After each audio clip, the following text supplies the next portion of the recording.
Assalamualaikum warahmatullahi wabarakatuh. Salam sejahtera, shalom, om swastiastu, namo buddhaya, dan salam kebajikan bagi kita semua.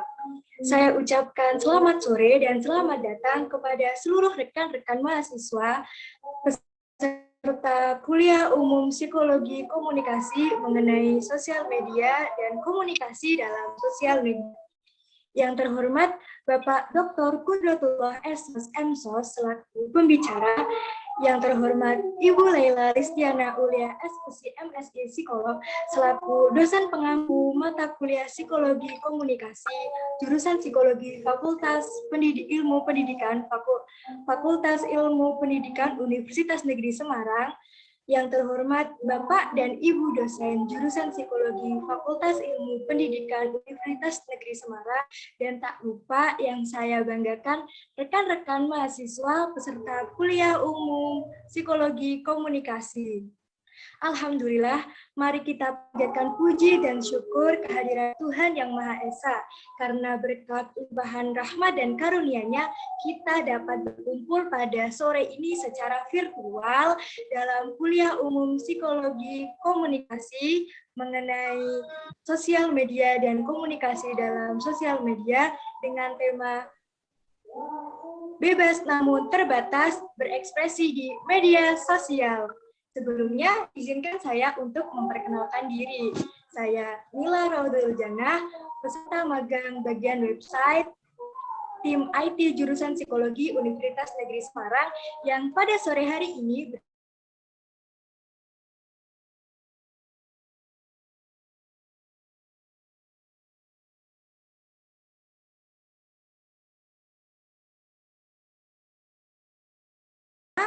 pembukaan, selanjutnya sambutan oleh dosen pengampu mata kuliah Psikologi Komunikasi, kemudian sesi pemateri dan tanya jawab, selanjutnya foto bersama, dan akhir penutup. Baiklah, tanpa berlama-lama lagi teman-teman semua, marilah kita buka kuliah umum Psikologi Komunikasi dengan tema bebas namun terbatas berekspresi di media sosial pada sore hari ini dengan bacaan basmalah bersama-sama. Bismillahirrahmanirrahim. Semoga dengan bacaan basmalah tersebut, kuliah umum pada sore hari ini dapat berjalan secara lancar tanpa halangan suatu apapun. Memasuki acara yang kedua, yaitu sambutan. Sambutan akan disampaikan oleh dosen pengampu mata kuliah Psikologi Komunikasi. Kepada Ibu Laila Listiana Ulia SPC MSI Psikolog, saya persilahkan. Oke, terima kasih Nila atas kesempatan yang telah diberikan. Bismillahirrahmanirrahim. Assalamualaikum warahmatullahi wabarakatuh. Waalaikumsalam warahmatullahi wabarakatuh. Spesial yang saya hormati Bapak Dr. Kudratullah S.Sos M.Sos yang pada sore hari ini, ya ini kalau di Bone jam 4 sore ya Pak ya, karena Wita ya. Ya, atas kehadirannya di forum ini, terima kasih telah berkenan memenuhi undangan dari jurusan Psikologi UNES untuk berbagi dengan teman-teman dari peserta mata kuliah Psikologi Komunikasi, ya, yang mana teman-teman ini, Pak Kudra, berasal dari mayoritas semester 1 angkatan 2021.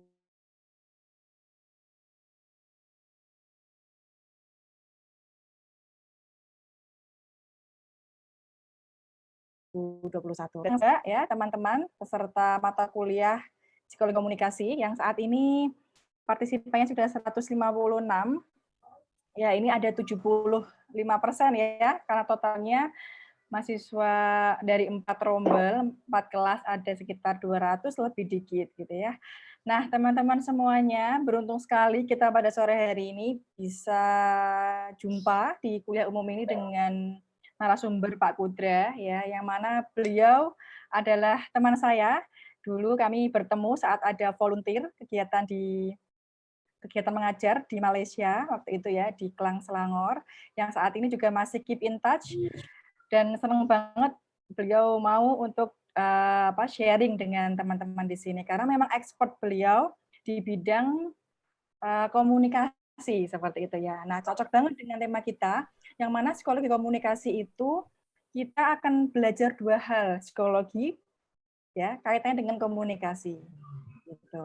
Di mana salah satu yang sudah kita ketahui ya bahwa komunikasi merupakan salah satu senjata kita sebagai ilmuwan psikologi untuk kita bisa berpraktek secara profesional, gitu ya, di ranah apapun, entah itu di psikologi klinis, psikologi pendidikan, apalagi di industri, gitu ya. Nah, dan platformnya macam-macam. Salah satu yang sesuai dengan era teknologi dan digital sekarang itu kan ada di media sosial, gitu ya. Jadi bagaimana kita bisa menggunakan platform ini untuk bisa berkarya, untuk bisa menghasilkan penghasilan juga begitu ya, karena dari sini kita nggak hanya sekedar komunikasi gitu ya, karena makna komunikasi itu kan banyak. Nah, bagaimana kita bisa menyampaikan komunikasi dengan perspektif psikologi, di mana ini kan manusia gitu ya, jadi kita bisa mengerti, oh bagaimana cara kita meng-attract orang dengan komunikasi, bagaimana cara kita membangun ya, membangun media sosial, bagaimana cara kita berbicara tapi tetap dalam koridornya gitu ya. Nah, semoga teman-teman bisa mendapatkan ilmu yang banyak ya pada malam minggu ini ya, hampir malam minggu yang produktif ini ya. Tetap semangat. Nanti kalau ada hal-hal yang mau ditanyakan jangan sungkan untuk diskusi dengan Pak Kudra karena beliau juga seorang konten kreator, baik itu menulis di media massa maupun konten kreator di media sosial. Nanti akan dijelaskan lebih lanjut ya sama moderator. Sekian, terima kasih. Assalamualaikum warahmatullahi wabarakatuh. Enjoy. Waalaikumsalam warahmatullahi wabarakatuh. Waalaikumsalam warahmatullahi wabarakatuh. Terima kasih Ibu Laila atas sambutan yang telah diberikan. Nah, karena tadi kita udah pembukaan, udah sambutan, masuklah nih kita teman-teman di acara yang paling ditunggu-tunggu, yaitu sesi pemateri dan tanya jawab. Namun, teman-teman bakal ditemenin sama kakak cantik dan berprestasi nih, seperti yang kita udah lihat di flyers awal tadi. Pasti teman-teman kepo kan, kakaknya tuh sebenarnya siapa sih? Karena kita cuma lihat fotonya aja sama namanya aja. Oke, izinkan saya untuk membacakan kurikulum T-Day dari moderator kita pada sore hari ini.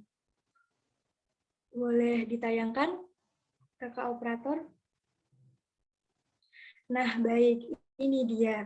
Kak Tiara Awanisa Pamardisiwi. Kak Tiara Awanisa merupakan mahasiswa aktif psikologi UNES angkatan 2019.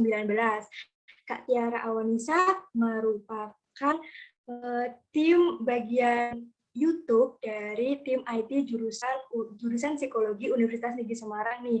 Selain itu, Kak Tiara Awanisa itu juga merupakan salah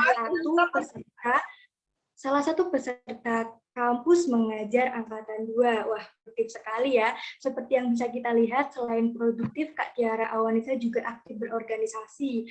Kak Tiara Awanisa join komunitas debat psikologi sampai paskibraka nih, teman-teman. Selain itu, Kak Tiara Awanisa juga pernah menjadi moderator dalam seminar online kuliah kerja dan organisasi, serta dalam acara Hipnoria, Find Peace Through Yourself. Wah, keren banget ya. Dan yang nggak kalah membanggakan lagi nih, teman-teman, Kak Tiara Awanisa baru-baru ini dapat penghargaan setara emas dan perunggu sekaligus dalam ajang Timnas tahun 2021. Daripada kita kepo nih, langsung aja kita sambut bareng-bareng Kak Tiara Awanisa Pamardisi. Halo semuanya, selamat sore. Halo Nila. Halo Kak Tiara, selamat sore. Bagaimana kabarnya sore ini, Kak? Alhamdulillah baik, luar biasa, semangat sekali bertemu dengan teman-teman baru, sekaligus ada Bu Laila dan Pak Kudra juga. Ya baik, oke. Kalau boleh tahu kesibukan Kak Tiara akhir-akhir ini masih apa nih Kak kesibukannya? Kesibukannya masih ngajar sampai nanti Desember, kemudian masih kuliah, freelance, sama ngerjain tugas lah di tim IT. Oke, baik.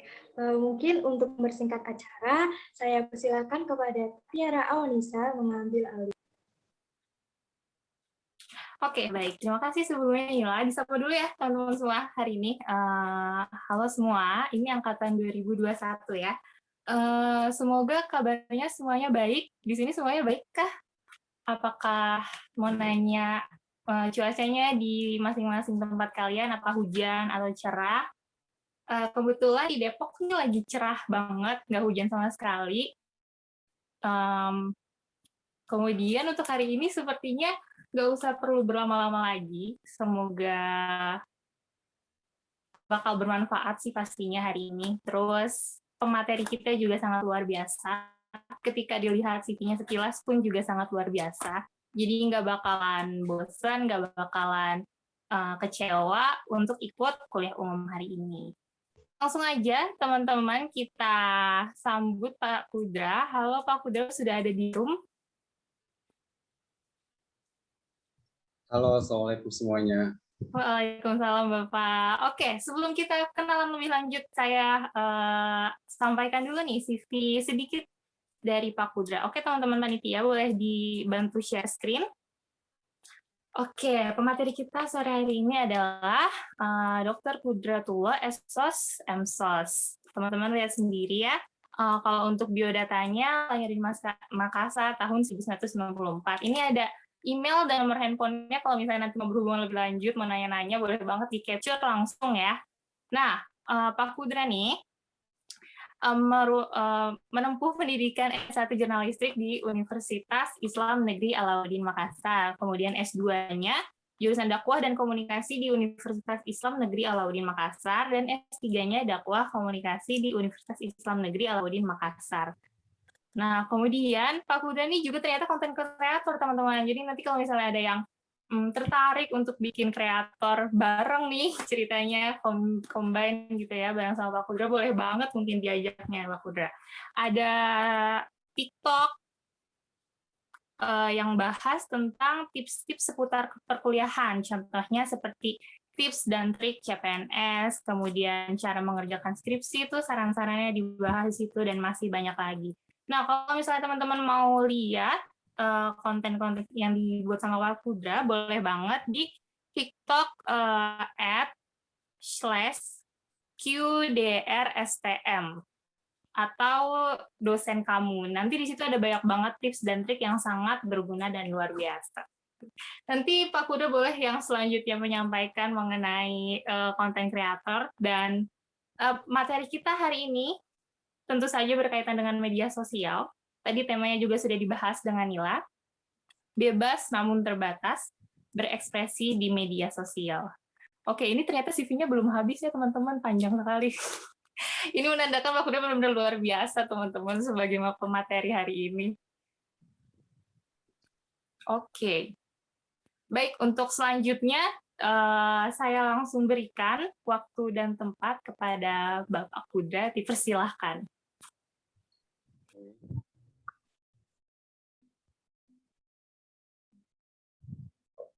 Bismillahirrahmanirrahim. Assalamualaikum warahmatullahi wabarakatuh.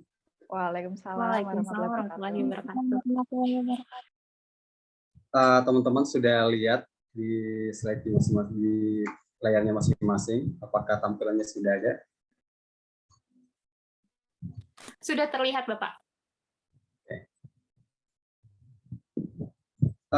Sebelumnya terima kasih banyak atas undangan Ibu Laila. Saya kembali lagi mengisi kegiatan seminar di Psikologi UNES. Ini kali kedua saya diundang sama Ibu Laila. Ya, tadi kebetulan memang kami bertemu di Malaysia saat itu sebagai delegasi Indonesia Teaching Program, mengajar di Pusat Pendidikan Warga Negara Indonesia di Malaysia. Tentunya saya juga sampaikan terima kasih banyak untuk seluruh teman-teman yang sempat hadir hari ini atas kesediaannya untuk saling sharing. Di sini saya tekankan saya tidak menggurui teman-teman semua, kita sama-sama belajar, tapi mungkin ada hal-hal yang bisa Anda petik dari saya, kemudian saya juga dapat memetik sesuatu dari teman-teman semua. Nah, hari ini saya diamanahkan untuk membahas mengenai bebas namun terbatas berekspresi di media sosial. Sebagaimana kita ketahui, teman-teman semua di sini pasti adalah generasi-generasi yang sudah sangat lumrah bermain media sosial, di mana keseharian menjadi sebuah kebutuhan pokok. Media sosial itu seperti apa, berbagi. Bahkan kita ketahui ya, banyak sekali fenomena-fenomena yang kemudian berdampak negatif terhadap munculnya media sosial ini. Seperti lebih rutinnya orang berkomunikasi melalui media sosial dibandingkan dengan berkomunikasi langsung. Ini menjadi salah satu fenomena yang cenderung kita lihat, tapi terkadang kita tidak indahkan dan kita tidak sadari bahwa media sosial ini betul-betul memberikan dampak yang negatif yang kemudian kita tidak sadari. Walaupun mungkin kita selalu mengatakan bahwa kita sangat terhibur, kita sangat dimudahkan, tapi itu merupakan bagian dari ego kepribadian kita yang kemudian lebih memuaskan diri kita, tapi tidak mengindahkan perasaan-perasaan orang lain. Bagaimana kita ketahui apa yang dikatakan sama Ibu Lela tadi, bahwa komunikasi ini menjadi salah satu senjata dalam psikologi. Nah, dalam aspek kehidupan manapun komunikasi ini selalu ada. Bahkan gini, sedangkal pengetahuan saya, psikologi ini kan adalah sesuatu yang tidak bisa dilihat, sesuatu yang tidak ada bentuknya gitu. Sehingga untuk mengetahui dari apa yang kemudian terjadi oleh seseorang, gejala-gejala kejiwaan seseorang, itu dapat diketahui dari perilakunya. Perilaku apa saja? Tentu adalah perilaku komunikasi mereka, baik itu komunikasi verbal maupun komunikasi non-verbal. Nah,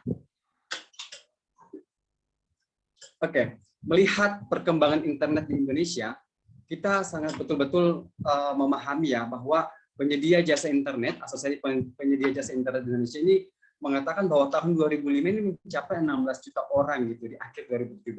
Sampai pada akhirnya ini terus meningkat sehingga menambah menjadi 23,5 juta atau 8% dibandingkan pada tahun 2018. Kita melihat tentu sekarang ini tidak lagi menjadi sebuah hal yang sangat biasa gitu untuk ketemu sama yang namanya dunia internet atau sosial media.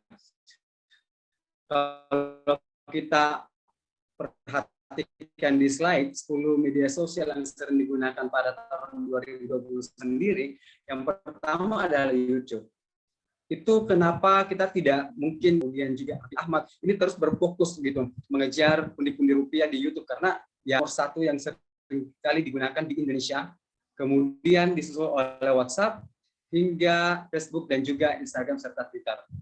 Kalau kita lihat perkembangan media sosial, sebenarnya putaran jam pengguna melayari media sosial di kehidupan sehari-hari ini sangat-sangat banyak, apalagi di Indonesia. Di Indonesia ini setiap orang menggunakan media sosial setiap 3 jam 23 menit dan berada pada posisi ketiga teratas setelah Filipina dan juga Brasil. Kalau kita ketahui teman-teman, kita terkadang mungkin menyadari ya, seakan-akan bukan hanya kehidupan gitu, tapi kayak kekosongan semata, kekosongan waktu semata. Bukan karena seumpama saya membutuhkan untuk melihat sesuatu, tapi hanya kita scroll doang gitu, kemudian melihat saya membutuhkan ini, saya membutuhkan, tidak ada yang seperti itu. Nah, yang kedua, kebebasan berekspresi media sosial ini sudah seringkali dilakukan oleh siapapun. Bahkan menganggap dengan kebebasan ini menentang yang namanya teori spiral of silence. Dalam teori komunikasi ini, spiral of silence ini adalah teori di mana dahulu kala orang-orang tidak dapat menyampaikan aspirasinya karena menganggap dirinya adalah yang minoritas, sedangkan akan dikalahkan oleh yang mayoritas. Tapi sekarang, ketika satu orang memiliki statement atau gagasan tertentu terhadap suatu kebijakan, peristiwa, dan kejadian-kejadian tertentu, mereka kemudian dapat melakukan penyampaian ekspresi atau menyampaikan aspirasi mereka melalui media sosial. Nah, apa yang kemudian terjadi? Sehingga dengan adanya media sosial ini, masyarakat dengan kelas manapun itu, bahkan kelas terbawah, menggunakan media sosial dengan jaringan internet, mereka dapat menyampaikan aspirasinya. Sehingga terjadilah yang namanya the power of netizen. Kita lihat banyak sekali kebijakan-kebijakan yang terjadi. Salah satu contohnya adalah ketika kebijakan rancangan undang-undang KPK sampai pada akhirnya kemudian dipending atau dibatalkan. Itu menjadi salah satu bentuk contoh bahwa memang netizen kemudian memiliki kekuatan setelah adanya media sosial ini.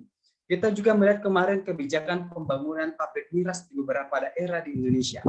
Ini menjadi salah satu contoh bahwa kekuatan kita betul-betul terlihat Karena kita diterima secara perilaku psikologi di media sosial, bahwa pemerintah kemudian mendengarkan apa yang menjadi gejala-gejala pemikiran yang kemudian akan berdampak pada situasi sosial yang ada di Indonesia. Nah, dengan munculnya internet, kemudian media sosial, ini kemudian tidak lagi memperkenalkan seseorang pada tempat dan ruang dan waktu. Kita tidak lagi dibatasi. Oleh karena itu, ini menjadi salah satu ciri dari media sosial, di mana kita tidak dibatasi oleh ruang dan waktu, kapan dan di mana saja kita dapat melakukan komunikasi, menyampaikan aspirasi dan informasi kepada seseorang, bahkan tidak dibatasi oleh batasan-batasan suatu negara. Nah, yang menjadi pembeda antara media sosial dengan media massa sendiri adalah kita di media sosial tidak ada yang namanya gatekeeper atau orang atau pihak yang kemudian memfilter apa yang akan disampaikan. Kalau di media sosial, di media massa teman-teman, ada namanya kemudian musyawarah mufakat dalam sebuah rapat redaksi yang kemudian pada akhirnya akan disampaikan oleh editor atau gatekeeper yang akan memfilter apakah memang kalimat-kalimat atau postingan-postingan atau berita-berita yang akan disampaikan oleh media tersebut itu layak disampaikan atau tidak, atau dibatalkan. Sehingga ada pihak-pihak tertentu yang dapat memfilter informasi yang akan disampaikan oleh setiap media massa.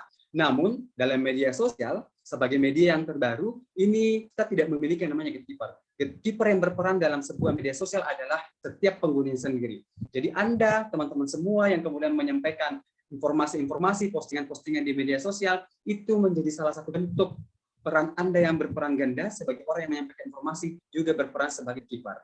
Jadi kita tidak salah gitu ya melihat ketika ada orang-orang yang kemudian memposting sesuatu, lagi persiapan nih mau makan siang, lagi jalan nih sama si doi, itu jadi salah satu bentuk gitu bahwa kita betul-betul merepresentasikan kepribadian kita melalui media sosial.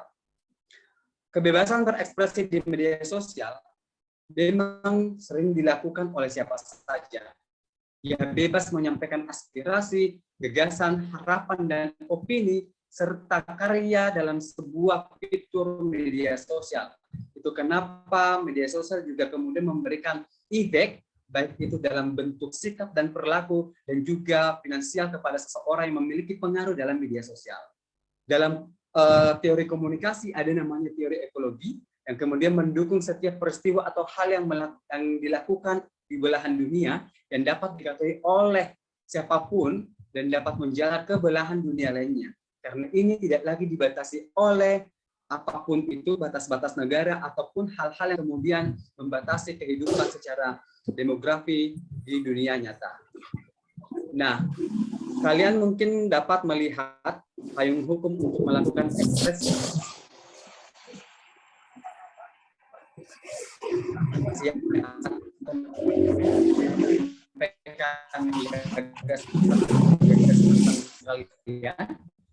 melalui media sosial, pasal 28E ayat 3 Undang-Undang Nomor 8 Undang-Undang 1945. Nah, media sosial ini kemudian memberikan sebuah dan juga lingkungan kepada semua orang yang menggunakan, semua orang yang kemudian menerima postingan-postingan melalui media sosial. Kenapa konsep Gary?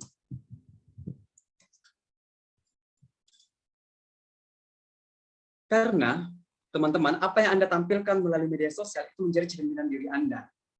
Apa yang Anda tampilkan melalui media sosial itu menjadi batasan-batasan dan juga luasnya pengetahuan Anda.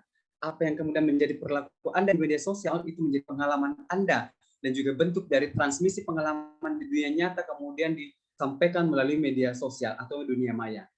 Kemudian yang keempat, apa yang menjadi tampilan Anda di media sosial adalah bentuk kepercayaan seseorang terhadap apa yang Anda posting di media sosial. Ketika Anda memposting berita-berita yang hoax atau berita-berita yang kemudian tidak dapat dipertanggungjawabkan, itu menjadi salah satu bentuk kepercayaan Anda bahwa Anda percaya pada hal-hal dengan ukuran tertentu dan kemudian akan berdampak terhadap integritas Anda dari orang-orang yang Anda berteman atau berjejaring di media sosial. Hingga yang kelima adalah Anda akan diidentifikasi lingkungannya seperti apa. Lingkungan atau kelas sosial Anda akan terlihat jelas melalui media sosial. Itu kenapa Anda harus mempunyai batasan-batasan untuk mengetahui menjadi dasar dari ekspresi melalui media sosial adalah Undang-Undang ITE dan juga pencemaran nama baik yang seringkali dilakukan atau sering digunakan dalam menjerat kasus-kasus tertentu melalui media sosial. Karena kita ketahui Undang-Undang ITE dan juga pencemaran nama baik ini cukup liar karena kita belum ada semacam batasan-batasan bagaimana sebenarnya konsep dari Undang-Undang ITE dan juga pencemaran nama baik ini. Yang kedua, media sosial ini sangat-sangat membuat kita kehilangan privasi. Orang-orang bisa melihat bagaimana kehidupan kita di dapur, sedangkan di dunia nyata orang-orang tidak bisa melihat secara langsung apa yang terjadi di dalam rumah kita. Orang-orang dapat melihat berapa usia kita, orang-orang dapat mengetahui di mana kita berada, kemudian orang-orang dapat mengetahui berapa nomor handphone kita, alamat rumah kita. Ini semua dapat diketahui melalui media sosial. Sehingga teman-teman harus menyadari bahwa banyak sekali terjadi hal-hal yang kemudian bermunculan masalah-masalah hanya dengan adanya privasi kita yang kemudian disebarluaskan melalui media sosial. Pembobolan ATM, kemudian juga hacker di mana-mana terhadap media sosial kita. Jadi jangan meninggalkan jejak-jejak apapun yang kemudian dapat membuat seseorang berpeluang untuk menghacker sosial media Anda atau privasi Anda. Yang ketiga, mengganggu kesehatan mental. Kenapa media sosial mengganggu kesehatan mental? Karena setiap apa yang kemudian kita sampaikan itu akan dapat mendapatkan respon dari seseorang, orang-orang yang melihat postingan kita di media sosial. Jadi tidak semua orang akan sama dengan pemikiran kita. Ketika kita melakukan sesuatu dan itu dianggap salah atau dianggap kurang tepat gitu untuk dilakukan di media sosial, maka Anda akan mendapatkan cibiran. Dan konsep di media sosial atau prinsip di media sosial adalah ketika Anda menyebarkan sesuatu melalui media sosial, itu bukan lagi sepenuhnya hak Anda. Jadi bukan salahnya seseorang ketika kemudian Anda dicibir, Anda dibully, atau Anda kemudian dikomentari, karena apa yang Anda sebarkan media sosial harus betul-betul sudah diperhitungkan, sudah dibatasi, apakah memang ini layak diposting atau tidak. Karena itu akan berdampak sama yang namanya media, berdampak sama mental kita. That's why ketika kemudian ya banyak terjadi yang namanya bunuh diri karena kesehatan mental mereka terganggu di media sosial. Jadi ini salah satu bentuk negatifnya media sosial ketika tidak dipergunakan dengan baik. Yang keempat, menjadi korban kejahatan di dunia maya. Yang seperti saya katakan tadi, banyak penculikan yang kemudian berasal dari dunia maya. Orang-orang saling berkenalan, kemudian tidak saling ketahui, tapi kemudian janjian ketemu, akhirnya terjadilah penculikan atau bahkan kekerasan seksual. Itu menjadi salah satu bentuk tampakan negatif dari media sosial. Kemudian pengalihan realitas.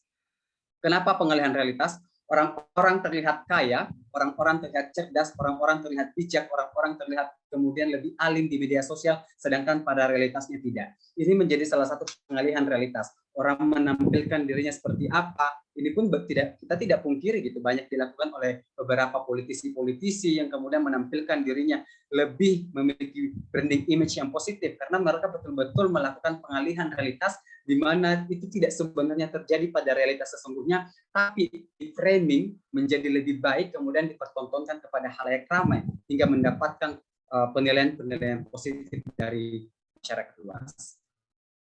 Oleh karena itu, kenapa kemudian Najib mengatakan bahwa tingkah laku kita di dunia maya itu sebetulnya sama aturannya dan etikanya dengan tingkah laku kita di dunia nyata. Jangan karena di dunia maya kita merasa boleh seenaknya dibandingkan di dunia nyata. Ingat, kita memang pengguna media sosial dengan akun kita masing-masing, tapi tetap kedepankan gatekeeper atau filter terhadap postingan yang akan kita sampaikan di media sosial. Selanjutnya, tidak semua harus diekspresikan di media sosial. Karena kenapa?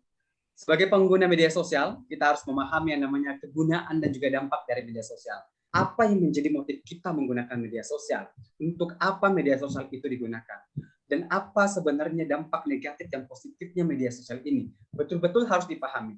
Sama halnya ketika kemudian kita berkendara motor. Motor itu harus betul-betul diketahui di mana jalannya, di mana jalan yang kemudian dilarang untuk dilalui oleh kendaraan bermotor ini, siapa yang dapat mengendarai kendaraan bermotor ini, dan berapa orang maksimalnya. Sama halnya di media sosial, teman-teman. Kita harus memahami apa saja yang kemudian menjadi batas-batasan dalam bermedia sosial dan apa yang sebaiknya dapat disampaikan melalui media sosial secara umum atau general diterima oleh setiap golongan.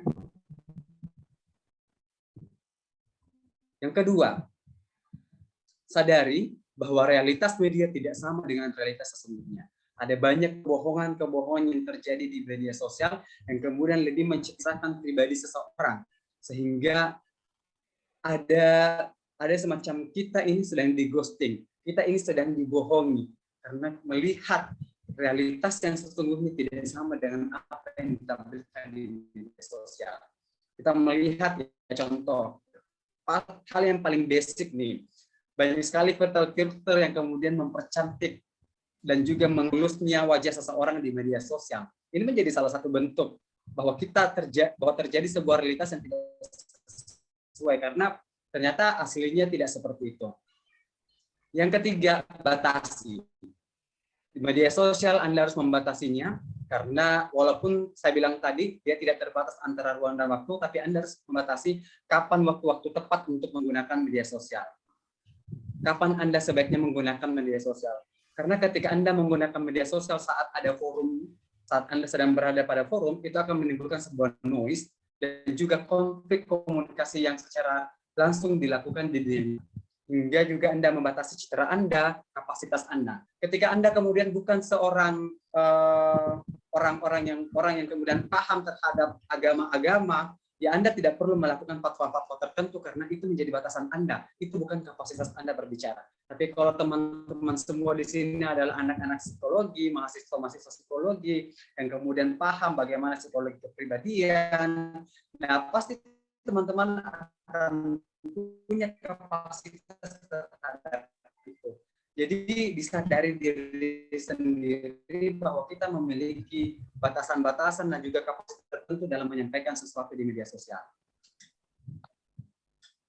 Makanya kadang kita melihat ya banyak sekali yang komentar-komentar yang kemudian menganggap gitu, soalin banget sih kamu, kulitnya kok gitu, itu tasnya KW ya. Padahal kan setiap orang punya ukuran kebahagiaan masing-masing, setiap orang punya cara-cara masing-masing untuk membuat kepuasan pribadinya di media sosial.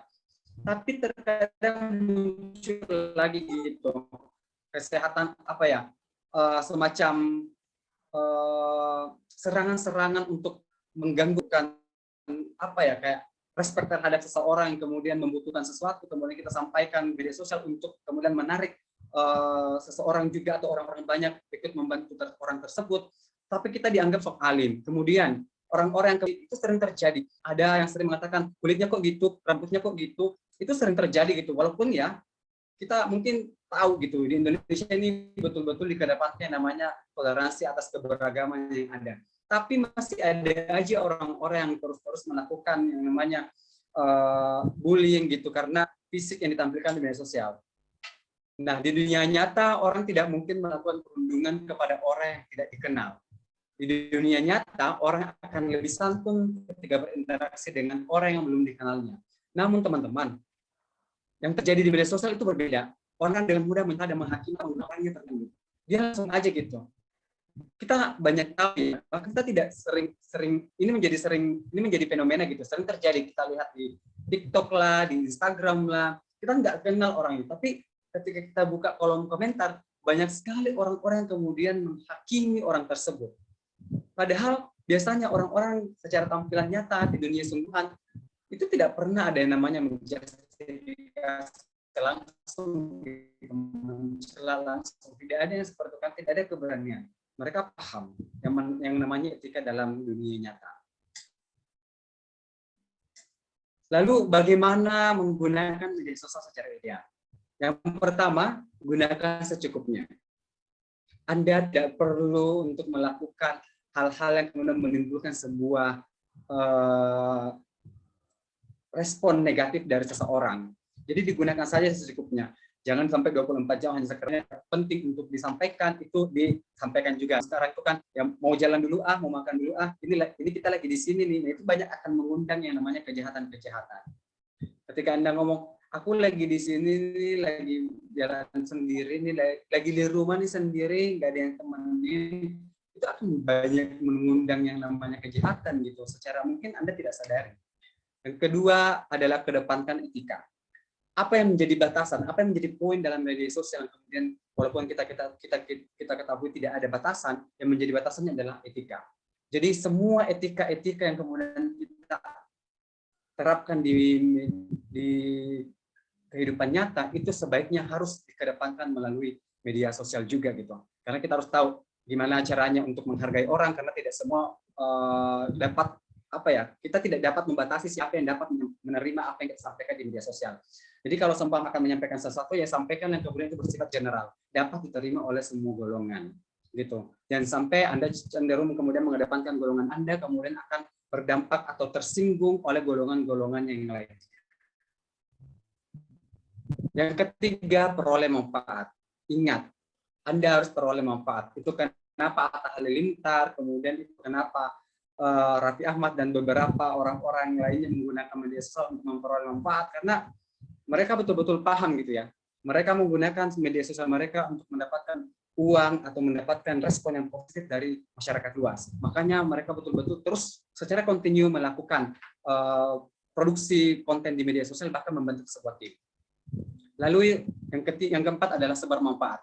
Ingat, kita hadir bukan sekedar merepresentasikan diri kita, tapi juga memberikan sebuah manfaat kepada orang-orang di sekitar kita. Sehingga media sosial ini juga berdampak secara spiritual terhadap kita. Kita merasa puas akan apa yang kita sampaikan kepada orang-orang karena postingan kita di media sosial. Yang ketujuh, yang kelima adalah bijak melihat dan juga bijak menerima dan juga bijak menyebarluaskan informasi di media sosial. Ingat, kita harus terus melakukan filterisasi terhadap informasi yang disampaikan di media sosial. Jadi, jangan selalu ikut-ikutan terhadap apa yang menjadi gesekan-gesekan statement antara satu orang dengan orang yang lainnya. Cobalah untuk menjadi penengah dan cobalah untuk lebih mengedepankan yang namanya kebenaran, bukan kemenangan. Karena diskusi-diskusi yang terjadi di media sosial yang dipenuhi dengan adanya komentar-komentar di kolom postingan seseorang, itu hanya menimbulkan sebuah konflik berkepanjangan. Sehingga prinsip kita hadir di media sosial, yang pertama yang dikedepankan adalah kita hadir untuk memberikan kebenaran, untuk menyampaikan kebenaran, bukan kemenangan semata. Ketika dalam bermedia sosial, menjadikan kita pribadi yang bijak sekaligus membuat iklim media sosial kita jauh lebih produktif, positif dan informatif dan bermanfaat ketika kita bagaimana kita berekspresi di media sosial. Tentu kita harus tahu dulu informasi apa yang kemudian kita sampaikan. Hendaknya sebelum berkomentar dan memberikan kesimpulan, gali lebih dalam dulu informasi yang mendalam terhadap informasi tersebut. Lihat dari berbagai sisi, kemudian kita dapat memahami dari berbagai sudut pandang dan jangan terburu-buru menyampaikan kesimpulan-kesimpulan yang kemudian hanya sekedar memihak pada satu golongan atau memihak terhadap kemauan kita pribadi.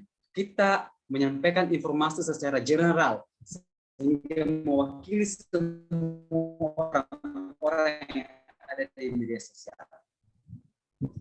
Yang selanjutnya, kategorisasi. Sebagai pengguna media sosial, Anda sebisa mungkin menyingkirkan terlebih dahulu pendapat-pendapat pribadi Anda secara ego, yang memungkinkan kita berkomentar apapun yang kita maui terhadap apa yang kita pikirkan gitu secara ekstrim.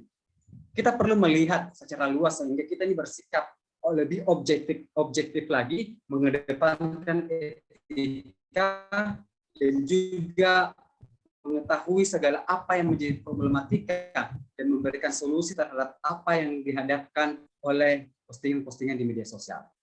Yang ketiga, persepsi. Persepsi ini sendiri menjadi bagian dari sebuah psikologi ya, di mana dia melihat objek kemudian dapat memberikan asumsi-asumsi dan akhirnya terjadilah penilaian terhadap sesuatu objek tersebut. Nah, dari informasi yang kita lihat tersebut perlu untuk kita olah dulu, perlu kita analisa dulu sehingga dapat membentuk suatu persepsi yang kuat gitu. Tidak hanya sekedar melihat dalam satu sisi saja, tapi juga melihat dari keseluruhan sisi bahwa terkadang kita melihat orang yang negatif di media sosial. Kita tidak selalu bilang itu negatif, hal-hal positif yang dapat kita dapatkan, jadikan pelajaran dalam postingan-postingan orang tersebut.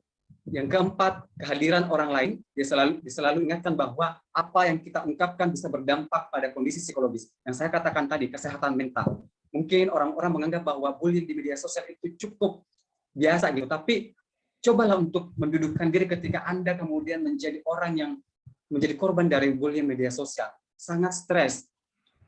Itu kenapa ya banyak sekali orang-orang bunuh diri di media sosial, termasuk orang-orang yang kemudian tidak memiliki basic atau fondasi keyakinan.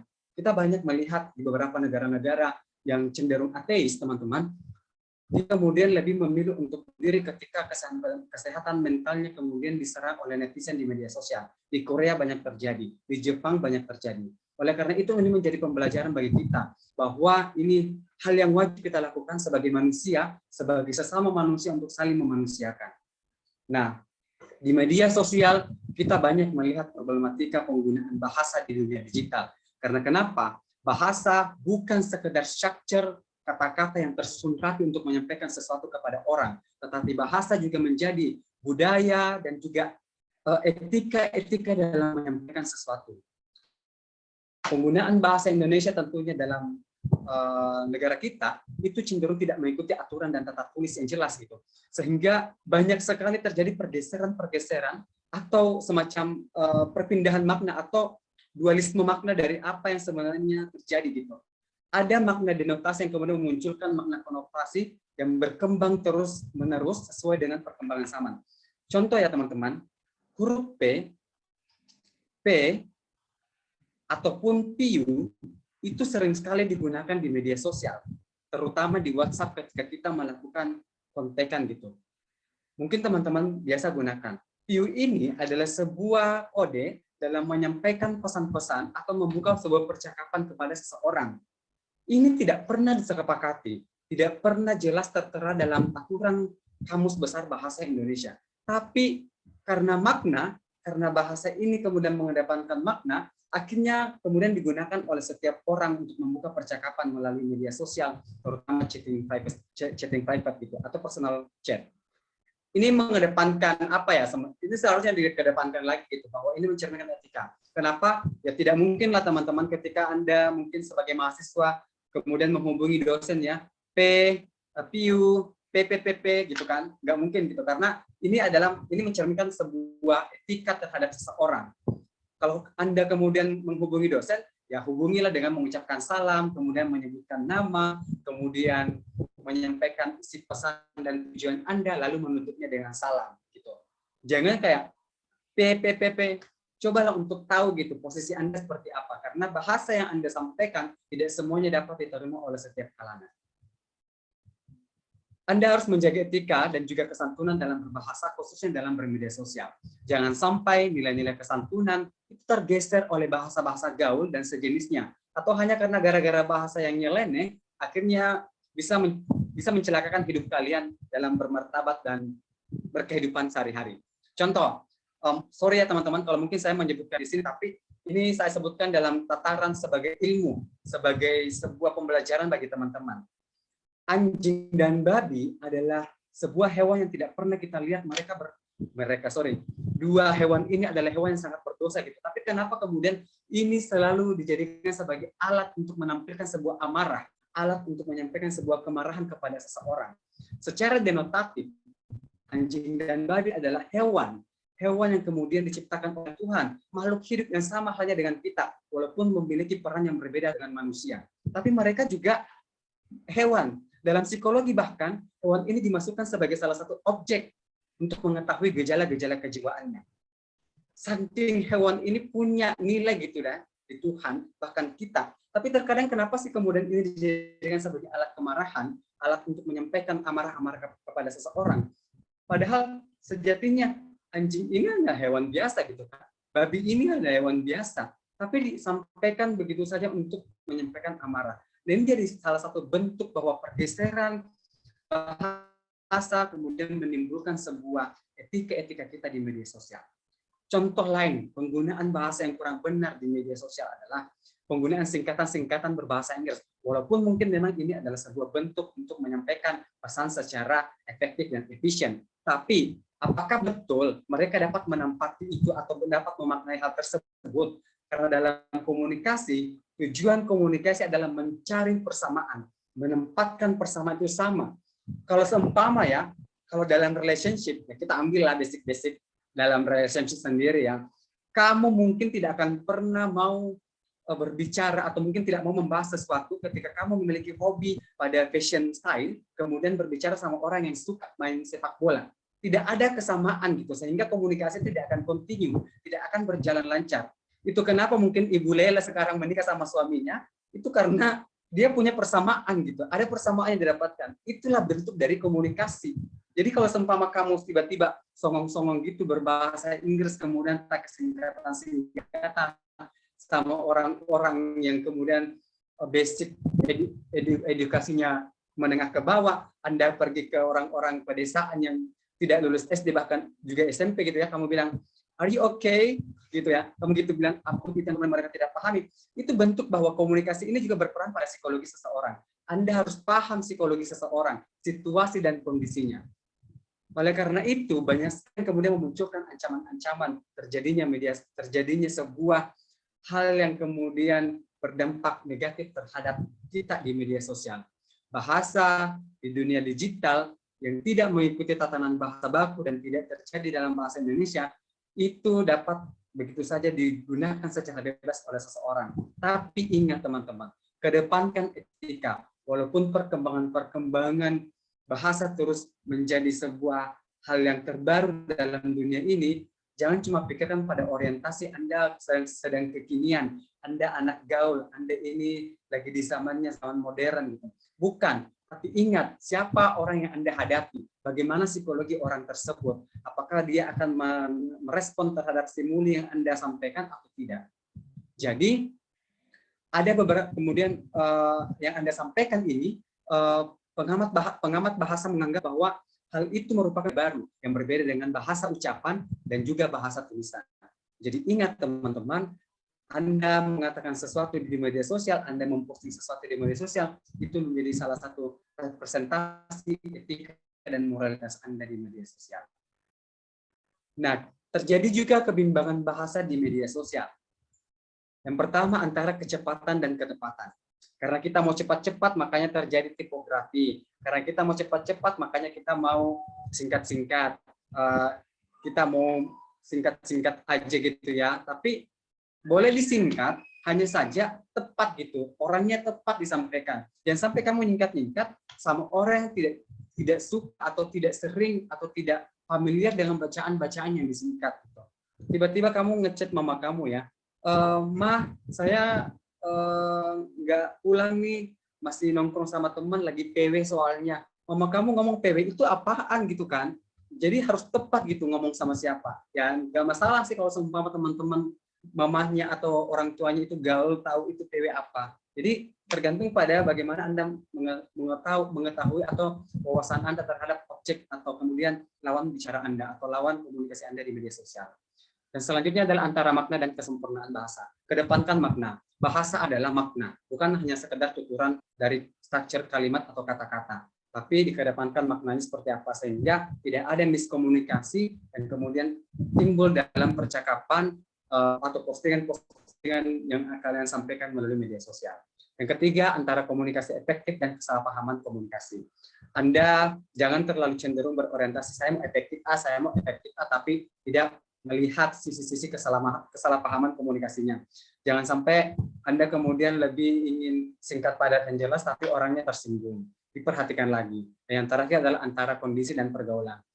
Kalau Anda sedang ngomong bahasa gaul, ya sama teman-teman Anda aja, sama teman-teman kalian aja. Jangan kemudian dapat kamu kayak, "Mama, lu ngapain?" gitu kan. Itu salah. Itu benar gitu. Karena itu mencerminkan kita di media sosial dengan orang tua maupun teman-teman sejawat kita. Melihat kehadiran aplikasi yang menapis bahasa sebagai solusi dalam berbahasa di media sosial, karena seperti saya katakan tadi, bahasa adalah bentuk identitas budaya dan juga etika melalui media sosial. Jurnalis dan juga teman-teman semua mungkin yang sering melakukan penyusunan kalimat di paper ilmiah, artikel dengan kualitas bahasa Indonesia yang baik. Jangan samakan kemudian hal-hal yang ilmiah dengan apa yang terjadi atau apa yang kalian sering lakukan di media sosial, singkatan-singkatan yang kemudian lebih mengedepankan efektivitas. Kemudian ketiga, karya-karya teks digital berbahasa Indonesia yang ditulis akan memberikan pengaruh dan juga ikut meningkatkan kemahiran berbahasa halayak dan masyarakat luas, sehingga masyarakat ini punya dorongan untuk menggunakan bahasa Indonesia yang baik dan benar. ada perubahan pola pikir dan perilaku mereka secara aktivitas dan juga komunikasi sehari-hari. Karena kebiasaan mereka melihat, kebiasaan mereka membaca, kebiasaan mereka mendengarkan apa yang kalian sampaikan melalui media sosial, apa yang kalian posting secara teks, apa yang kemudian kalian sampaikan ketika live di video, dan juga mungkin hal-hal yang kalian sampaikan di streaming kalian di YouTube. Oleh karena itu, kalian harus memahami bahwa komunikasi ini adalah bagian penting yang mempengaruhi orang lain untuk memperoleh apa yang dia inginkan. Jadi, dari semua pengetahuan, kemudian juga keterampilan, serta apa yang kalian miliki, itu masuk dalam sebuah ranah komunikasi yang sangat berguna dalam kehidupan sehari-hari kalian dan dapat merepresentasikan diri kalian. Kemampuan berkomunikasi ini menunjukkan kemampuan pengiriman pesan dengan jelas, manusiawi, ingat, dengan jelas dan juga manusiawi dan efisien dan menerima pesan-pesan yang akurat. Oleh karena itu, jangan sampai teman-teman hanya sekedar ingin senang-senangnya saja di media sosial, tapi tidak mengedepankan yang namanya etika dalam berkomunikasi di media sosial.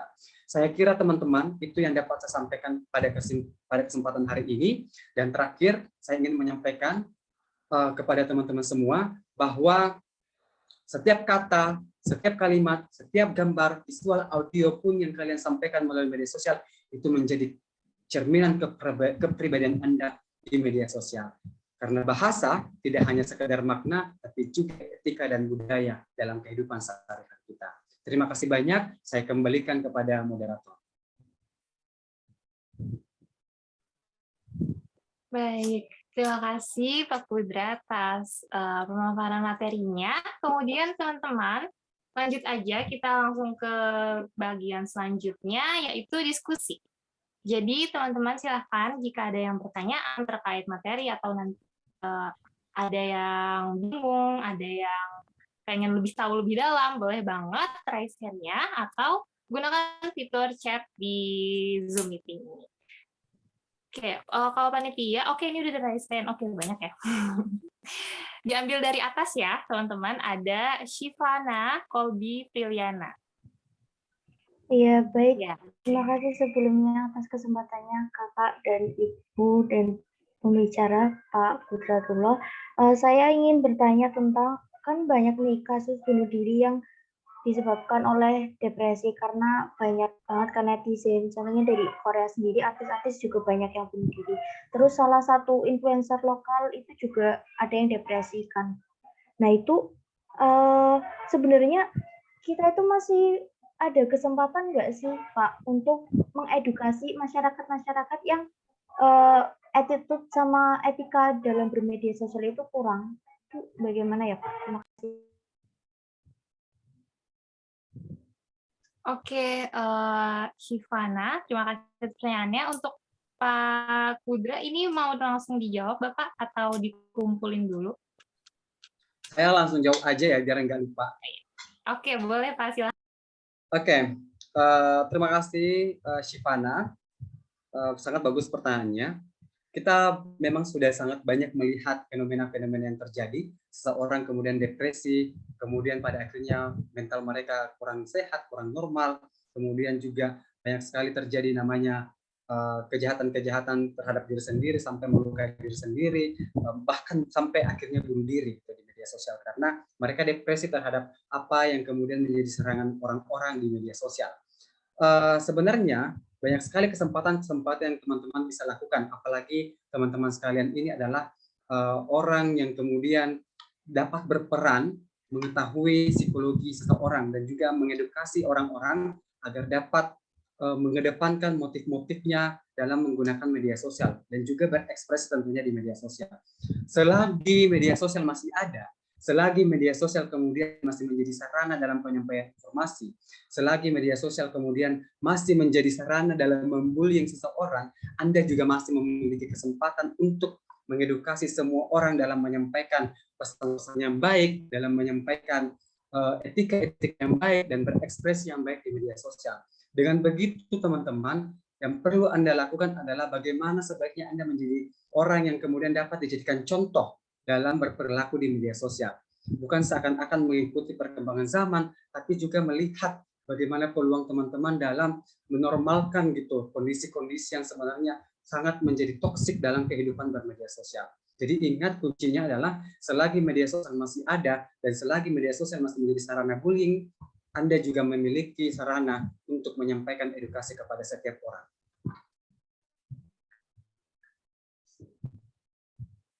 Baik, terima kasih Pak Kudra. Jawabannya bagaimana, Syifana? Cukup atau ada tambah atau muncul pertanyaan lain? Tidak, cukup. Terima kasih, Pak.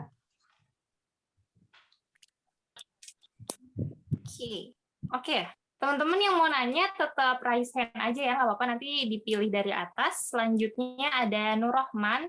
Untuk Nur Rohman, dipersilahkan. Baik, terima kasih atas waktunya.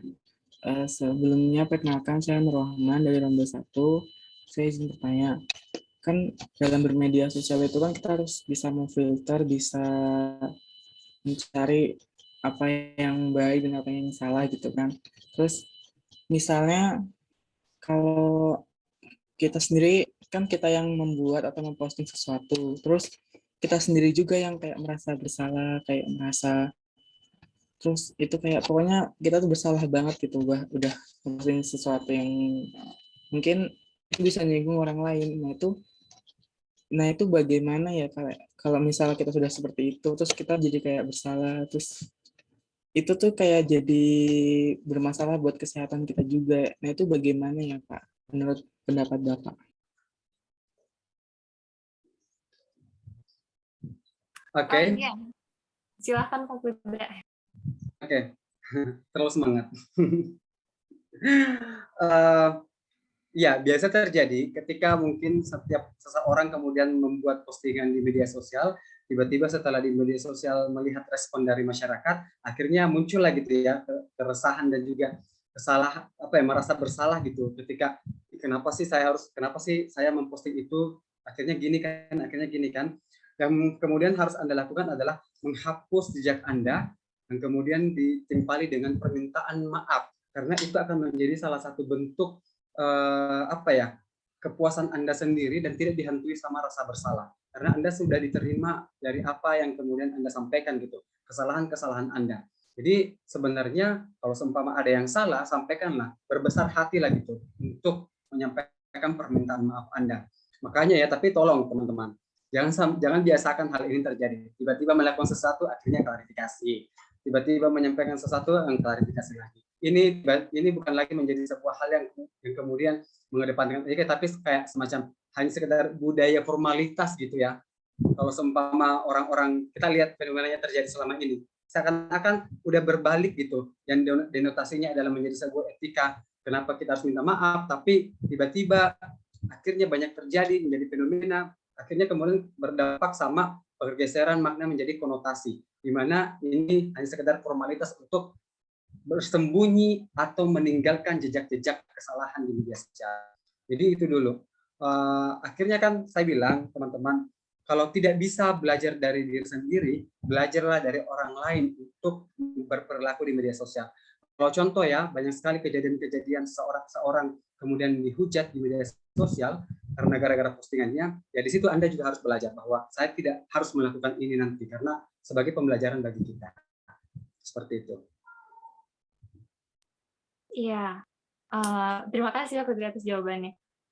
Bagaimana Nur Rohman? Apakah sudah cukup atau muncul pertanyaan?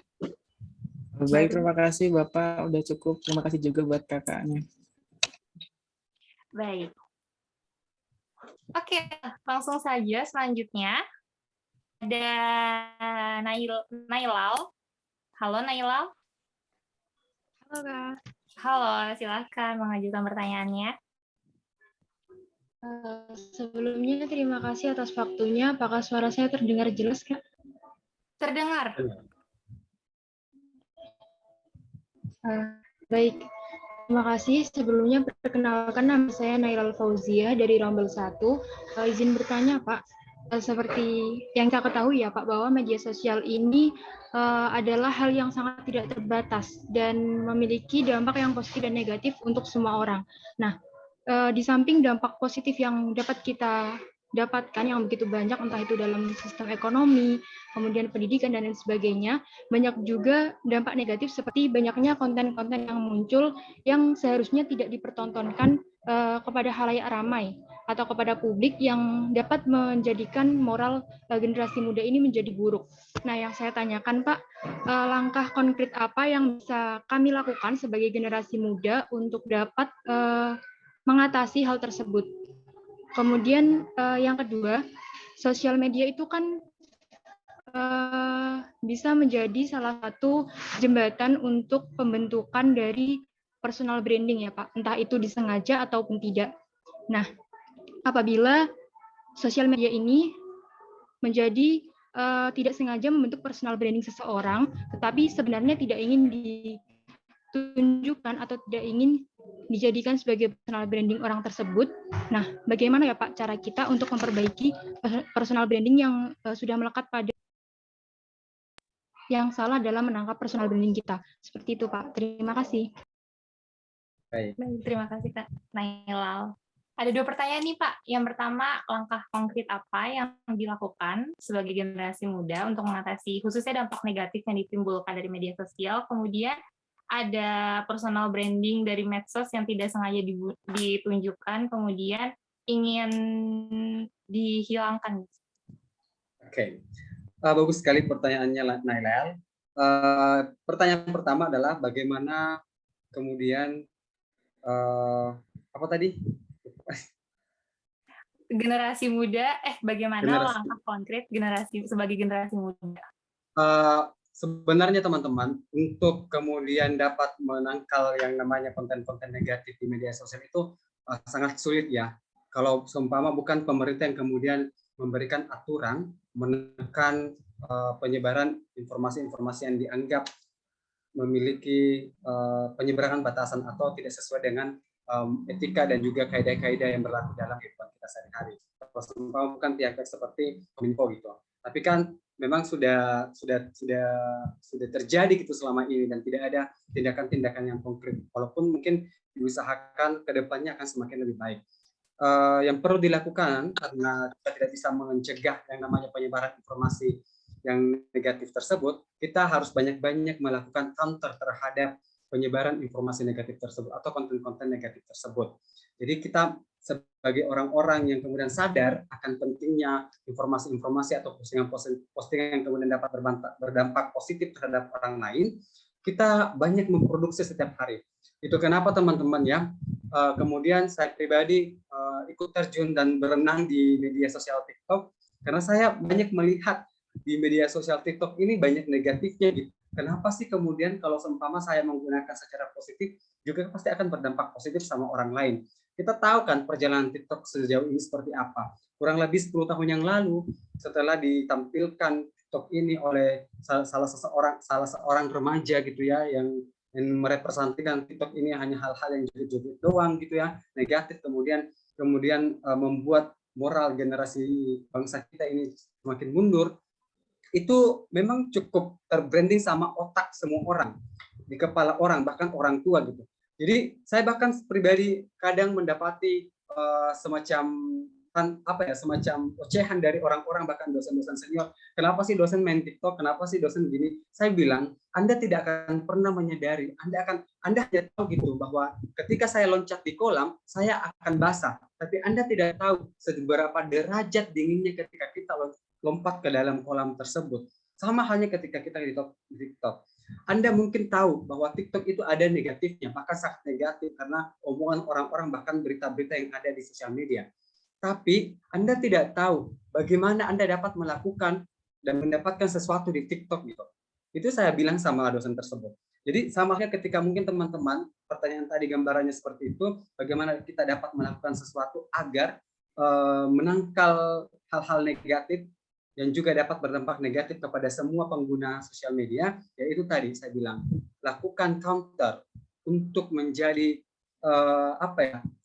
semacam memerangi gitu, atau bahkan setidaknya menjadi hal yang menyeimbangkan antara apa yang muncul secara negatif kemudian kita timpali secara positif, sehingga itu semua tenggelam gitu. Ya kita lihat sejauh ini ya teman-teman, Sama kalau kita lihat baru-baru ini meninggalnya sepasang artis. Ini salah satu bentuk yang mungkin ya secara citra kita lihat artis ini memiliki jejak-jejak yang kurang baik. Tapi karena kemudian banyak yang kemudian memperlihatkan bagaimana baiknya orang ini menimpali orang ini, sepasang suami istri ini baik sekali dan respect sekali sama anaknya, berubah selama mereka memiliki anak, akhirnya lebih muncul itu, lebih menonjol itu, dan orang-orang akan terbawa perasaan. Begitulah sebenarnya yang dapat kita lakukan juga.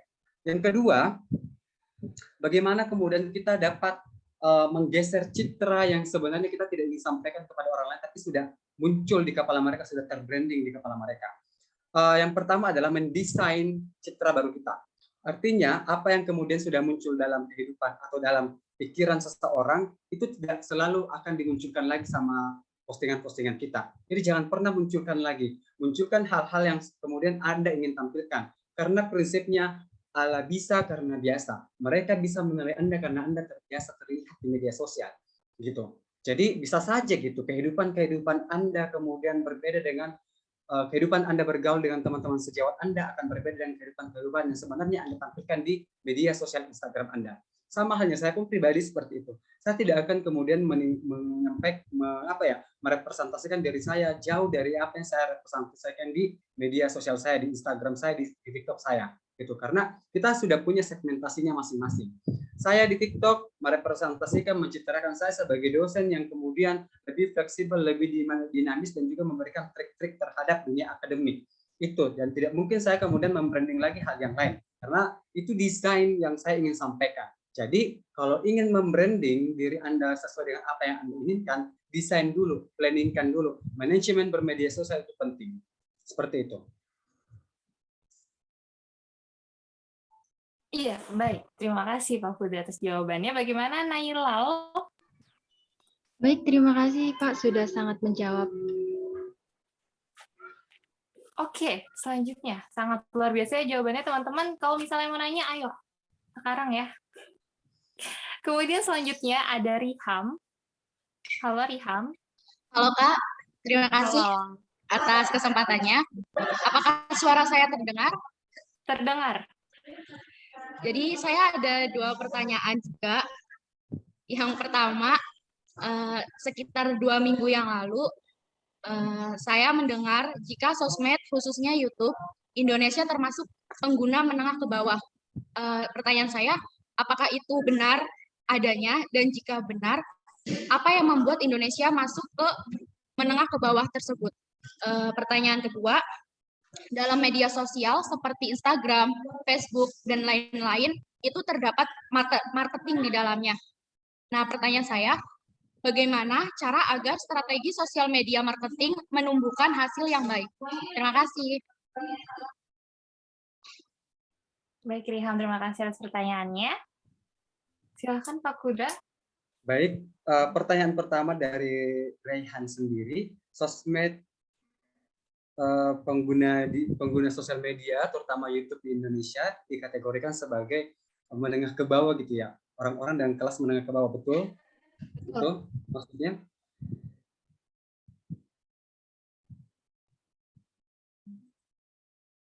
Betul itu maksudnya, Rehan? Iya, Pak, betul. Ya, betul sekali. Kenapa kemudian sosmed di Indonesia dikategorikan sebagai kebanyakan penggunanya adalah menengah ke bawah? Karena yang pertama, secara fenomena dan empirik kita melihat media sosial YouTube di Indonesia sendiri itu digunakan untuk sekedar mencari hiburan. Dominasinya adalah mencari hiburan. Orang-orang kemudian cenderung untuk mungkin hanya sekedar hiburan semata. Bahkan saya bisa melihat gitu ya dari teman-teman sendiri di sini, pernah nggak sih teman-teman belajar dari YouTube? Contoh ya, mau mendapatkan penjelasan gitu. Pasti akan jarang gitu. Saya pun mengetahui dari mahasiswa-mahasiswa saya, karena mereka hanya sekedar dengarkan musik, kemudian juga nonton hal-hal yang kemudian lebih menarik menurut mereka yang tidak didapatkan dari platform lain, seperti itu. Lalu yang paling fenomenal sendiri adalah YouTube ini menjadi salah satu alat penawar untuk menanggalkan emosional dari anak-anak kecil dari usia 7 tahun ke bawah. Kenapa? Ini ditawarkan gitu. Makanya kenapa ya banyak sekali anak-anak di Indonesia itu speech delay. Mereka terlambat berbicara karena mereka selalu ditawarkan namanya YouTube. Kalau nangis YouTube, kalau nangis YouTube, nangis YouTube. Jadi tidak heran gitu kan teman-teman, kalau seumpama banyak sekali generasi-generasi muda kita, anak-anak kecil usia 2 tahun itu udah jago banget gitu nge-TikTok karena dia dikasih TikTok lah, dikasih YouTube lah gitu kan. Karena mereka tidak sadar gitu bahwa ada hal-hal lain yang berdampak secara negatif di luar dari popularitas yang mereka kejar.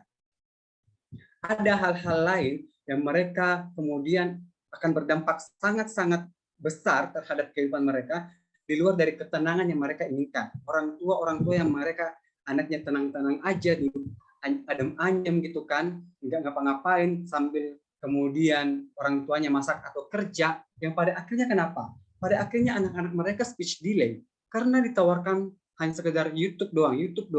Sehingga YouTube itu hanya sekedar bagian dari kebiasaan yang kemudian terus terprogram dalam ingatan mereka, dalam dalam pikiran mereka, kemudian akhirnya dihafalkan sehingga tidak melakukan komunikasi dengan orang lain.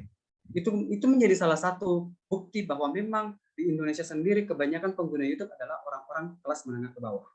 Yang kedua, Instagram, Facebook ini menjadi salah satu platform yang menyediakan marketing. Lalu bagaimana sehingga ini lebih efektif digunakan? Artinya, yang pertama kita harus tahu dulu gitu bahwa ada fitur-fitur marketing yang dapat dipergunakan dalam melakukan transaksi jual beli di Facebook dan juga Instagram. Tidak hanya sekedar ingin berbagi foto, berbagi pengalaman, berbagi ekspresi di Instagram dan juga di Facebook. Bahkan di TikTok-nya sudah ada. Sehingga teman-teman untuk tahu dulu, untuk lebih efektifkan sebenarnya fitur ini adalah tahu dulu gitu tata caranya seperti apa, bagaimana penggunaannya, dampaknya seperti apa, siapa yang akan mendapatkan menjadi objek atau segmentasinya siapa aja, apakah memang peluangnya besar atau enggak. Tapi kalau seumpama kita lihat sejauh ini ya, yang biasanya lebih cenderung marketable banget itu Facebook sih sebenarnya, karena lebih cenderung pada kategorisasi. Sedangkan kalau seumpama kayak TikTok ataupun di Instagram itu harus kayak berpisah dari fitur tersebut sehingga kita tidak jelas tahu. Jadi biasanya memang edukasi itu sih sebenarnya untuk tahu dulu bagaimana cara mengefektifkan ini fitur pemasaran atau market di media sosial tersebut atau tidak. Seperti itu. Ya, bagaimana Riham? Cukup? Mau nambah lagi? Enggak, Kak. Terima kasih atas jawabannya, Bapak. Sama-sama. Baik. Ternyata ini sangat luar biasa ya, teman-teman. Masih ada 1, 2, 3, 4, 5 orang lagi nih Pak yang mau nanya. Kemudian selanjutnya ada Muhammad Maulana. Baik, terima kasih Kak kesempatannya. Baiklah Pak, saya ingin bertanya, bagaimana ya Pak menurut Pak caranya menjadi contoh yang baik saat bermedia sosial, terutama dalam menanggapi komentar yang kurang sopan. Soalnya sekitar 3 hari kemarin saat berita tentang artis meninggal, ada sebuah platform yang menayangkan berita tentang artis tersebut dan ada komentar kurang sopan Pak. Lalu saya tegur, malah saya yang dicerca dan dibilang tersuci dan paling baik Pak. Nah malah orang yang menegur dengan cara yang kurang sopan, yang malah menegur dengan cara yang kasar, malah lebih didengar dan lebih diterima Pak. Bagaimana ya Pak? Mohon jawabannya Pak. Terima kasih Pak. Ya baik, Pak Kudra. Oke. Bagaimana menjadi contoh yang baik di media sosial? Sedangkan kita mencoba untuk menjadi orang yang baik di media sosial, tapi ternyata mendapat respon yang negatif dari orang-orang. Saya bilang teman-teman, kita memang sulit untuk mencegah jari-jari harimau dari orang-orang yang kemudian tidak bisa berpikir lebih cepat dibandingkan dari tangannya. Kita memang sulit untuk menahan semua itu. Karena tidak semua orang akan lebih cepat berpikir di kepalanya dibandingkan sama jarinya. Ada orang lebih cepat berpikir jarinya dibandingkan dengan kepalanya. Oleh karena itu, jangan berhenti untuk melakukan hal-hal yang baik. Ketika direspon negatif, diamlah gitu.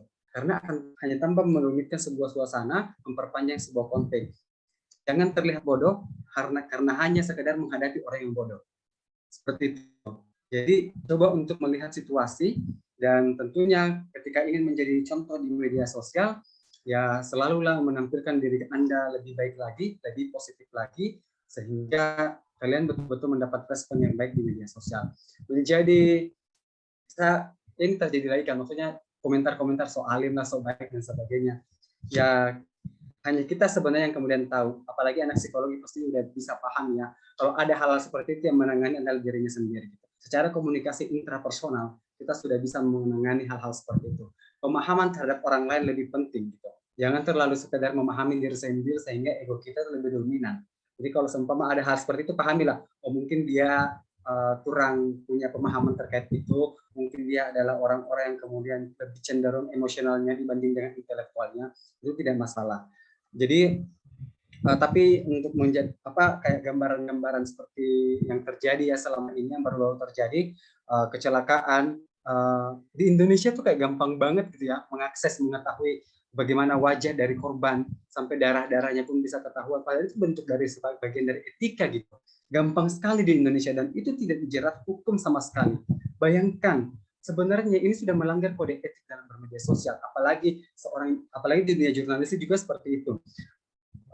Ya kalau tidak mungkin ya, kalau seumpama kalian tidak hanya sekedar ingin populer, apalagi gitu yang kemudian Anda lakukan untuk menyebarkan postingan-postingan berdarah itu gitu.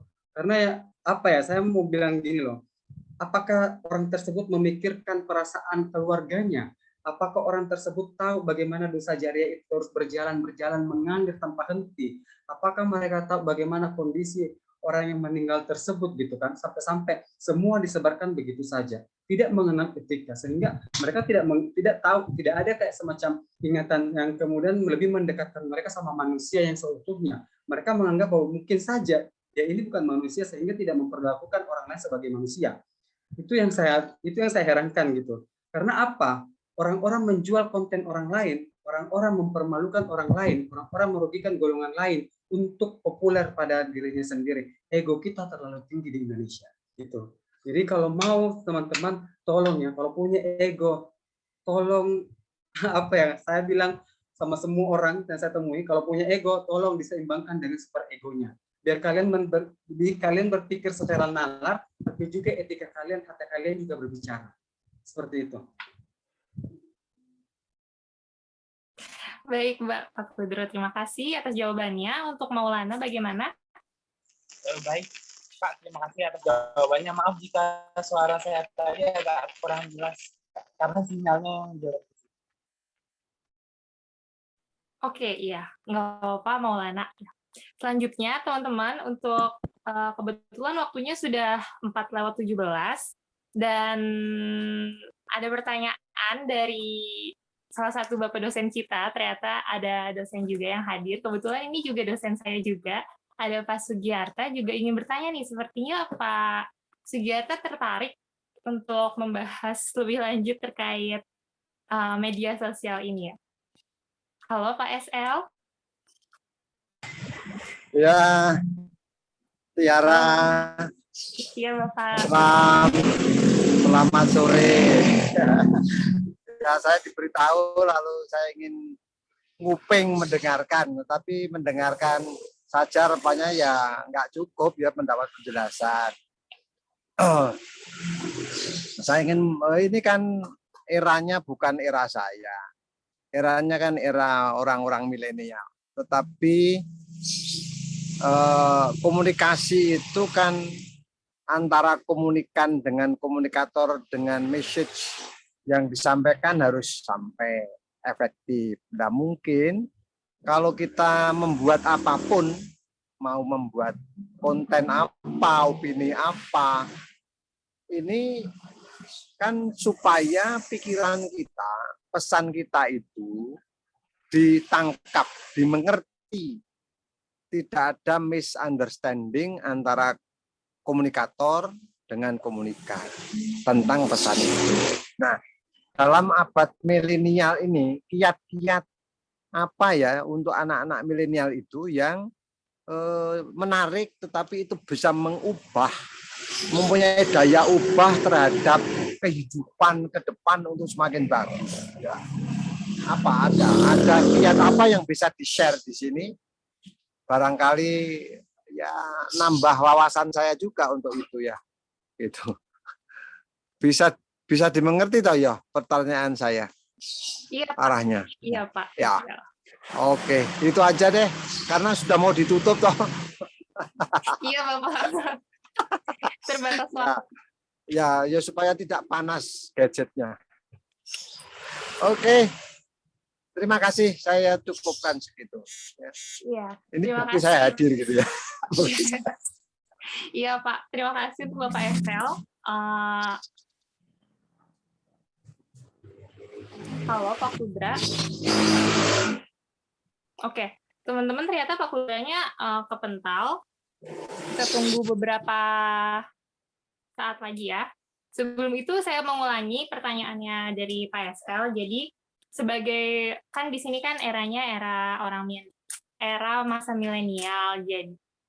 Jadi cukup banyak konten atau opini dan pesan itu harus ditangkap agar pesannya tidak berubah dari tujuan. Nah, apakah ada kiat-kiat tertentu untuk generasi milenial khususnya yang menarik agar memiliki daya ubah seperti itu? Pak Kudranya sudah masuk lagi belum ya? Oke, belum ternyata teman-teman. Ditunggu ya. Oke, sambil menunggu waktunya. Ditinggal pergi nih. Iya, mungkin agak susah pastinya. Iya.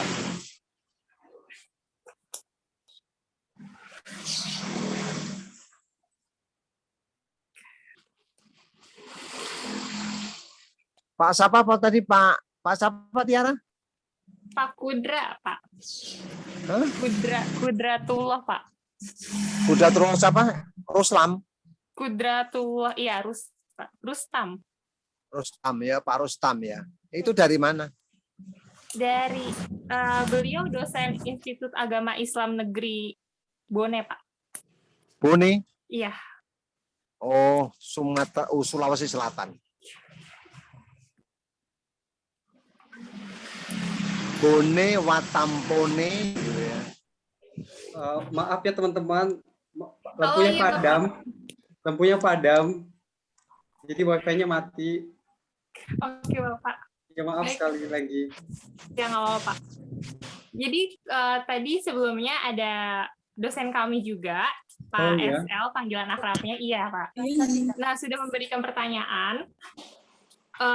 Di era milenial ini kan ada komunikasi kan terkait dengan komunikator, dan pesan.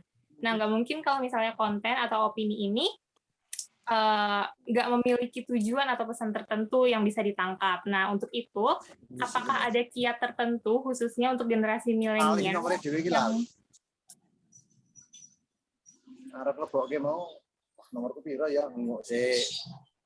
Halo Pak Kudra, oh sudah. Dikirain takut kepental lagi.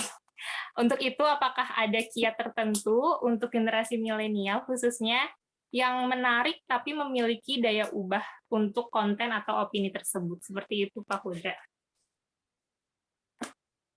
Oke, terima kasih Bapak Sugiyarta PSL atas pertanyaannya. Sangat terhormat saya mendapat pertanyaan langsung dari dosen Universitas Negeri Semarang.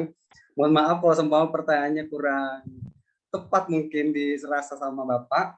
Jadi yang harus dilakukan agar apa yang kita sampaikan sebagai generasi milenial tersampaikan dapat gitu ya sama orang-orang atau sama komunikan sendiri. Yang pertama kita harus tahu dulu segmentasinya seperti apa. Segmentasi siapa yang akan menerima pesan tersebut.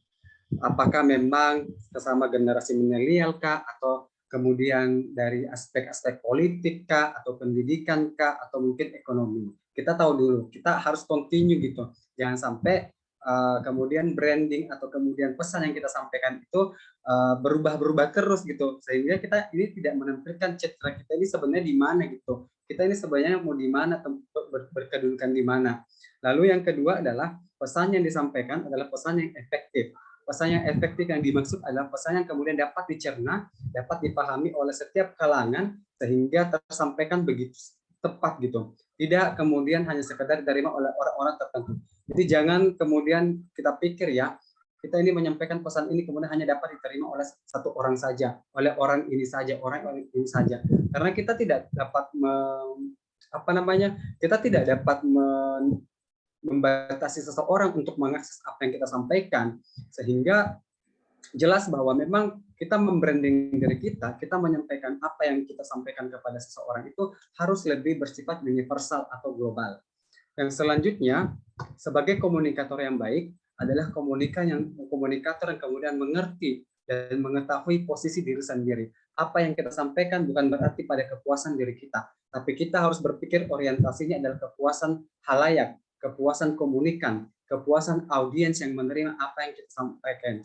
Sehingga dia bernilai manfaat, bukan bernilai manfaat sama kita pribadi, tapi bernilai manfaat kepada semua audiens yang menerima apa yang kita sampaikan. Jadi teman-teman sendiri kalau sudah ada semacam minat dan bakat untuk terjun di dunia politik, saat ini juga cobalah untuk mencitrakan diri kalian untuk lebih tertarik sama dunia politik. Artinya kalian sudah berbincang-bincang politik lah, sudah paham lah.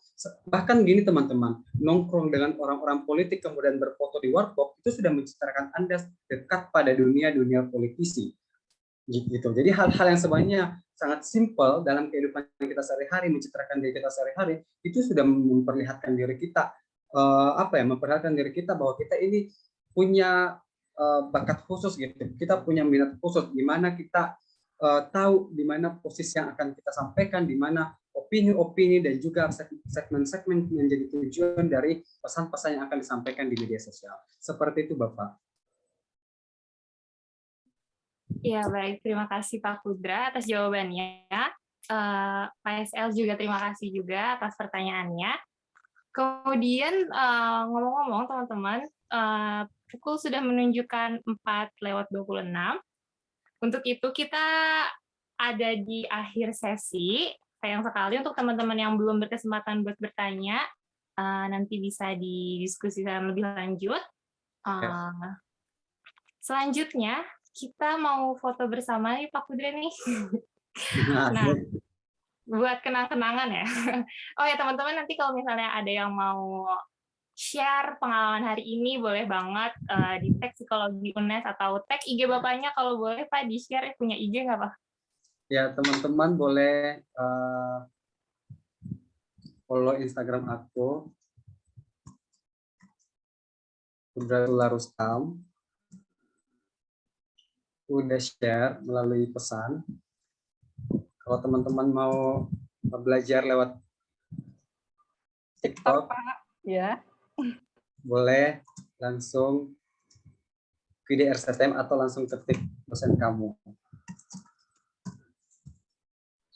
Oke, mantap. Pak Kudra sudah nge-share tuh teman-teman. Ada TikTok, ada Instagramnya. Nanti kalau misalnya mau belajar lebih lanjut, mau mendalami lebih lanjut, boleh banget. Silakan langsung di-follow, di DM. Teman boleh ngechat juga kalau ada sesuatu yang secara pribadi ingin disampaikan, maksudnya yang kurang dipahami tadi, tidak masalah. Oke. Iya, baik Pak Kudra. Untuk selanjutnya, sesi foto bersama dipimpin oleh panitia divisi publikasi dan dokumentasi. Dipersilakan untuk memimpin ya. Bantu ya biar cantik dan ganteng semua ya.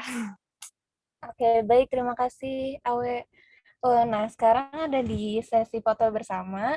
Untuk teman-teman yang belum menyalakan kameranya bisa on cam terlebih dahulu ya.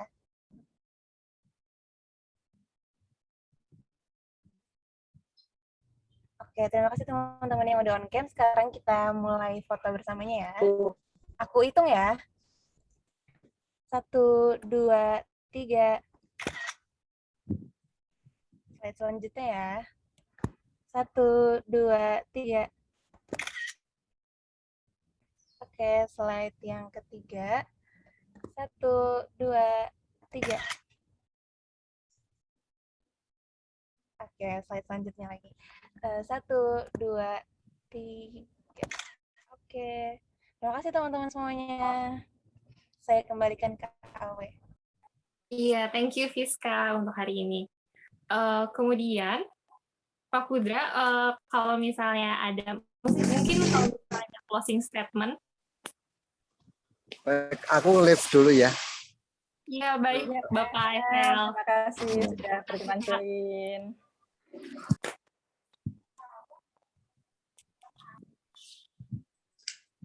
Baiklah teman-teman, untuk mengakhiri pertemuan kita hari ini, walaupun secara virtual, saya ingin menyampaikan bahwa media sosial ini menjadi salah satu bentuk tampilan kita, menampilkan kepribadian kita di luar sana, dan tidak dapat kita batasi siapapun yang dapat melihatnya. Kita tidak terbatas oleh ruang dan waktu. Untuk itu yang menjadi batasan adalah bahasa-bahasa yang mencerminkan etika kita. Sehingga Anda harus membatasi diri Anda dengan melihat etika yang kemudian Anda terapkan di media sosial. Karena bahasa tidak selalu pada susunan kata, tapi makna yang ada dan berorientasi pada budaya dan juga etika. Terima kasih banyak. Wassalamualaikum warahmatullahi wabarakatuh. Waalaikumsalam warahmatullahi wabarakatuh. Waalaikumsalam warahmatullahi wabarakatuh. Iya, terakhir terima kasih lagi untuk Bapak Kudra telah bersedia hadir di weekend di sore ini untuk mengisi dan berdiskusi bersama teman-teman mengenai bebas namun terbatas berekspresi di media sosial. Selanjutnya, selamat menjalankan aktivitas kembali, Bapak. Kemudian, terima kasih, Bapak.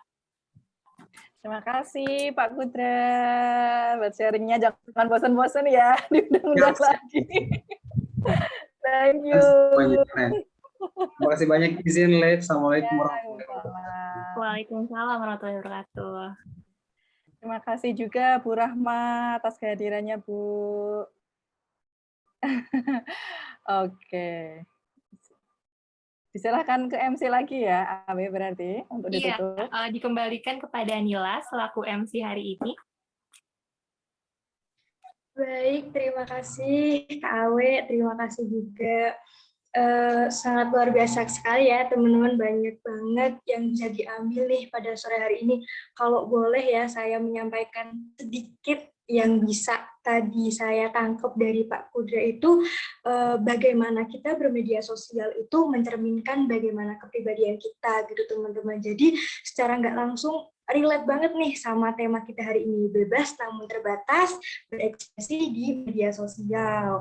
Sebelumnya saya ucapkan terima kasih dahulu kepada Kak Tiara Awanisa yang sudah memandu jalannya acara sehingga berjalan sangat lancar dan luar biasa. Saya ucapkan juga terima kasih kembali kepada Bapak Kudratullah atas sharing materi dan closing statement yang sudah diberikan. Tak terasa ya teman-teman, satu demi satu rangkaian acara sudah kita lalui bersama-sama. Nggak terasa juga kita sudah masuk di penghujung acara nih teman-teman.